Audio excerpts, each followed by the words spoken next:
We like to believe world leaders are rational architects of history, measured, wise, and always in control. But what if their decisions aren't just strategic chess moves, but tangled webs of pressure, legacy, fear, and ambition? What really happens before a nation goes to war? Signs a treaty? Sends aid? In this video, we're peeling back the curtain on how power actually operates, and why understanding global decision-making makes you a more thoughtful citizen.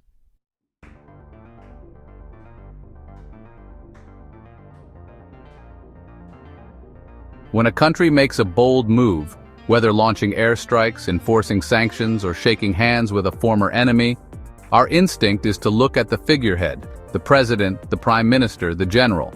But no world leader makes decisions in isolation. Behind every televised announcement is a battalion of advisors, intelligence analysts, economic strategists, and political operatives, all offering data, opinions, and sometimes spin. The myth of the all-knowing leader is comforting. It gives events a human face. But the truth is, decision-making is often messy, reactive, full of compromise. A president may have the final signature, but the sentence was written by dozens of pens.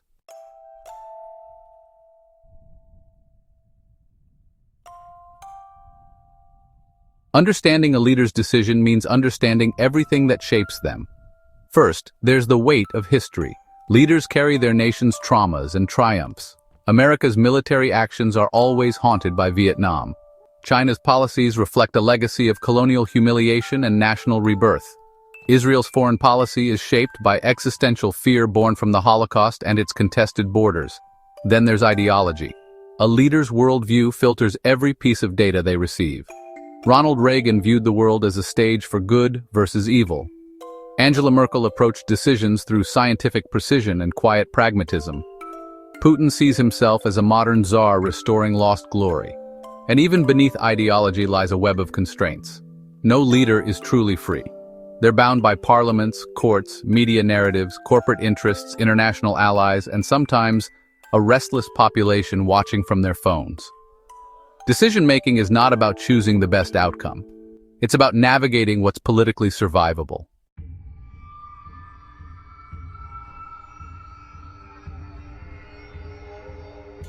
Foreign policy looks elegant on paper: diplomacy, strategy, national interest. But in practice, it's a giant grinding machine, and every piece of it influences what the world sees. There are national security advisors whispering in private briefings, interpreting complex intelligence. Think tanks and academic institutions drafting policy memos that shape elite conversations.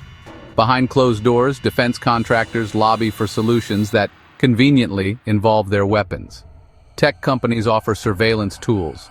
Lobbyists represent foreign governments, and powerful allies quietly threaten to withdraw support unless their concerns are addressed.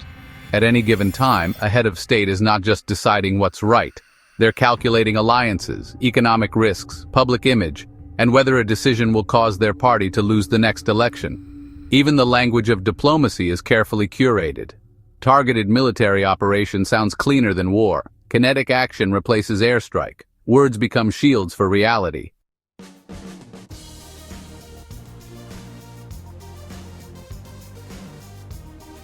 Let's bring this to life with 3 historic decisions, and what shaped them beneath the headlines. In 2003, the United States invaded Iraq. The justification? Weapons of mass destruction. But we now know those claims were based on flawed intelligence, shaky sources, and assumptions that spiraled into a geopolitical catastrophe. Behind the scenes, there was a convergence of fear after 9/11, oil interests, and a long-held ideological dream among neoconservatives to reshape the Middle East. It wasn't just one president's mistake. It was a system of echo chambers, political pressure, and groupthink. Now shift to China's Belt and Road Initiative. On the surface, it's framed as economic aid, a chance to help poorer nations build roads, ports, and infrastructure. But many analysts see something else: strategic dominance. By funding these projects with debt, China gains leverage. Ports become political tools, nations become indebted and dependent. Then there's NATO's response to the Ukraine invasion. Some countries rushed to support Kiev, others hesitated. Germany, heavily reliant on Russian gas, moved cautiously. Poland, with deep historical trauma, became one of Ukraine's fiercest backers. The United States had to balance showing strength with avoiding full-scale war. Each country's move was shaped by its past, its fears, and its future. What we call decisions are often a series of difficult equations: security, economy, history, emotion.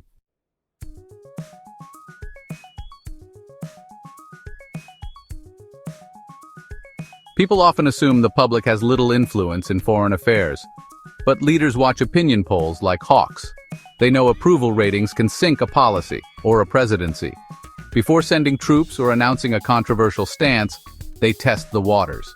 Social media, protests, op-eds, trending hashtags, they all become part of the decision matrix. Sometimes leaders act to avoid backlash. Other times, they ride a wave of national emotion to push bold decisions. And then, there are times they hide choices knowing the public wouldn't approve if the full story were known. The public is both the audience and the pressure.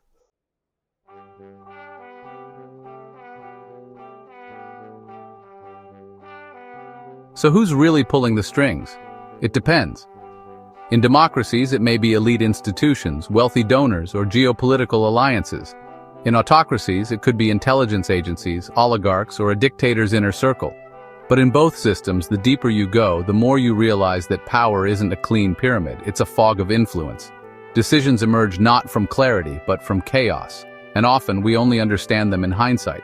Sometimes the most powerful voices are the ones never seen on camera.